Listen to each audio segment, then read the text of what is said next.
Carlota, que é unha virtuosa da pandeireta, está aí atrás, que se chama Tamara, que non fai máis que falar da súa profesora de pandeireta. Así que xa está. Bueno, agora imos contar coa presenza dunha cantautora maravillosa que temos a sorte de compartir campamento con ela. Ela é Ses, fai unhas cancións chulísimas, estupendas. Ela di que sorte que poder contar e cantar cunha orquestra como esta. E nos dicimos, que sorte poder compartir escenario con esta muller que canta tan maravillosamente ben, que se chama Ses.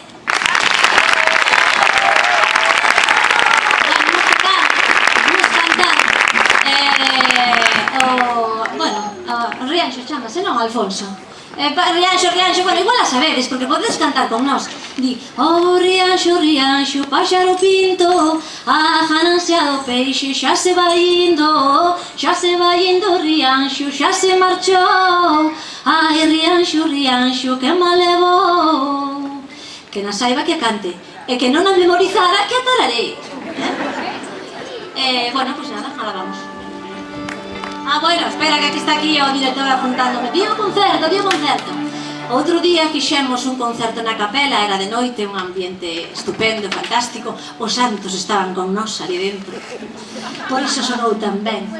Bueno, non sonou solamente por iso tan ben, sonou por todo isto que temos aquí. Pero todo isto que temos aquí alá dentro sonaba especialmente ben. Tivemos a sorte de contar con Ses tamén aquel día. Bueno, que saibades que foi un ambiente estupendo e que foi unha pena non poder compartilo con vos, pero xa quedou dito, Veña, aí vamos.